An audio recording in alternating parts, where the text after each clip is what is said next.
અમે અહીંયા ધાનપુર ખાતે આજે ત્રણ જિલ્લામાંથી એક્ટિવિસ્ટો તેમજ આદિવાસીઓ જે અમારા બિરસા મુંડા ભગવાન અમારા આદિવાસીઓનો આસ્થાનો વિષય છે એને 9 તારીખે છેલ્લા કેટલાક સમયથી 1 વર્ષથી લેખિત કરતા હતા કે અહીંયા એક મારું સ્થાન હોવું જોઈએ અમારા ભગવાનનું, પણ તંત્રએ ક્યાંય એનો જવાબ ન આપતા અમારા રૂઢિ અને પરંપરા આદિવાસીઓની આસ્થા તેરા 3 કા પ્રમાણે અમે ત્યાં ભગવાન બિરસા મુંડાને બિરાજમાન ગયા.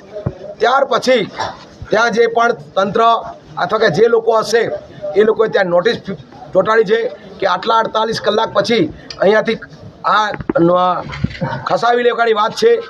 એવી વાત સાંભળીને અમે ત્રણ જિલ્લાના વ્યક્તિઓ હાજર છીએ અહીંયા. જો અમારી આસ્થા પર ઠેસ પહોંચ્યો, આદિવાસીઓની આસ્થા પર, અમારા ભગવાન બિરસા મુંડા છે, જેમ કૃષ્ણ ભગવાન જેમ રામ છે એ જ પ્રકાર અમારા બિરસા મુંડા છે.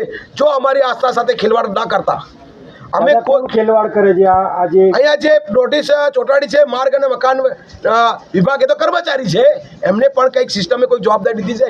અમે એના વિશેષ પ્રકારે જે તે ડિપાર્ટમેન્ટને તમે પૂછી લેજો, પણ અહીંયા કોઈ પણ આસ્થાને ઠેસ ના પહોંચાડે. અમે શાંતિથી જીવો અને જીવવા દો એવી આદિવાસી પ્રકૃતિને માગતી છીએ અને અમે શાંતિભાઈ રહેવા માંગીએ છીએ, પણ અમારા બાપ અમારા ભગવાનને કોઈ ખલેલ ના પહોંચાડે. 1 ઇંચ પણ મૂર્તિ ત્યાંથી ખસવી જોઈએ નહીં તો પૂરા આદિવાસી બેલ્ટમાંથી આદિવાસી આવશે. અને આજ અમે સરકાર પ્રતિનિધિઓને જે પણ પાર્ટીઓના વ્યક્તિઓ છે, તમે તમારા પાર્ટી છોડી આદિવાસી આપણો આસ્થા વિષય છે આવી જાઓ અને આને મદદ કરો, આની સુરક્ષા કરો. એવા ઘણા બાકી છે કામો, તો આપણે મળીને કરીએ.